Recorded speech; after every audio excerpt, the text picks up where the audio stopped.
A woman shared her story with me on why she walked away from marriage.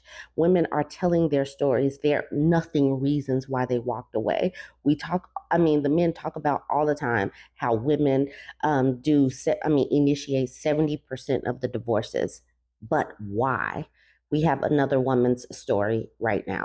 She says, my story is for all the ladies that aren't sure if they should leave a toxic relationship. So she's 46 now and he's 42. She says, I was married for 16 years to a 42-year-old man. We met in our 20s while in the military.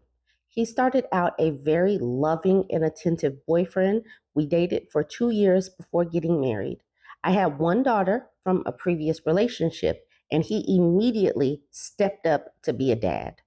The first 5 years of the marriage were hard, being that we were both active duty. I ended up doing 90% of the heavy lifting in the house and marriage. The breaking point for me was when we planned a family outing on a Saturday with my daughter. And the Friday night before, he went out with his friends and didn't come home until 4 a.m. I took my daughter to the zoo without him because he wouldn't wake up when the alarm went off. When we got home, I asked for family therapy and he declined. Instead, he gave me the silent treatment. This went on for 2 days before I confronted him, letting him know if he wasn't happy and didn't want to be in the marriage, we could get a divorce. He cried and swore he'd change, and for a year he did really well. I got out of the military, we had another child, and moved to a different duty station in a new state. He lasted for about 6 months of being helpful and present. Listen to this, y'all. It fell apart when I needed surgery and he had to take care of the kids. And then there was a family emergency where I left him with the kids and the dog for a week. I came back to a trashed house and kids that looked like little hobos because she had to go away and he had to pick up things, pick up the slack, actually parent and do housework. He couldn't handle it. So that was a breaking. After that, the kids clung to me and I stepped into the role of both parents. I'm sure he was hurt, but he refused to reach out and I was done being everything to everyone and getting no help. So I focused on the kids and gave them all my time and attention. It got to the point that we no longer asked him to join us. He was basically a roommate in our house and we were fine with that.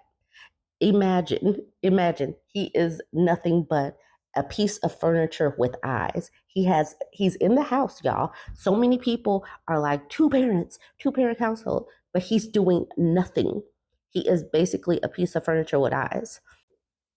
This went on for several years, and he never did anything to try to be an active member of the family. He became hyper focused on his job and eventually had an affair with a younger coworker.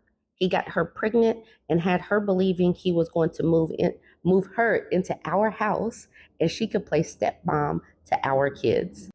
I reached out to her family and found out she was in her early 20s, and they all thought we were in the process of getting divorced. I let them know we weren't, but I'd be getting the process started and would be happy to send them a copy of the divorce decree once it was finalized. I called him at work and I told him I knew about his upcoming baby. He hung up on me and ran to his chain of command. They called me back and asked me what I wanted to do. Fast forward 6 months, the divorce was finalized. He was out of our house and he'd abandoned our kids because he was embarrassed. He also abandoned his new baby once the affair partner got the divorce decree. She realized he was a liar. It's been 8 years since our divorce, and some days are better than others, but please understand, I'm a million times happier since I left him than I ever was with him. Our kids still don't have a relationship with him or know their sibling, but my kids are happy and healthy, and that's all that matters. So I sent her a response. I was like, move into your home, talking about the affair partner, where her ex husband was going to move his affair partner into their home because that made me clutch my pearls. And she said, yep, I talked to her dad and he told me that my husband had come to a family barbecue and everything, acting like he was ready to marry her. I forgot to say, he met her while deployed to another country and eventually abandon her and that child in that country. So, this is probably one of the reasons why so many women say, don't mess with these military men. The way these people can drop off sperm in women that are in another country and then just completely leave them alone is gross. It's terrible. How many women are walking around with their affair partner's baby and have absolutely no help?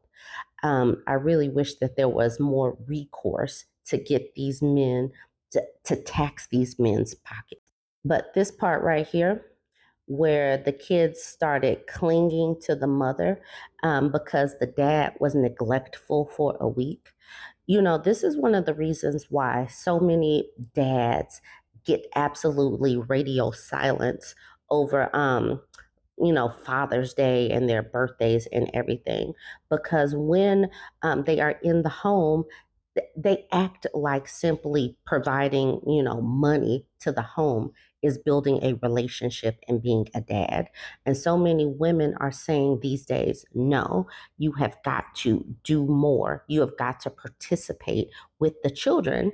And I don't think that that is too much to ask for when these are your children as well. We are not living in a time these days where men are just above us.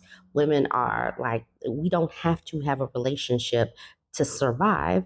And so when she said that he became hyper focused on his job and she didn't care at that particular point, that these women are done. But the crazy thing is, she says that this went on for years. So they had a broken marriage for years, but she went and filed the paperwork.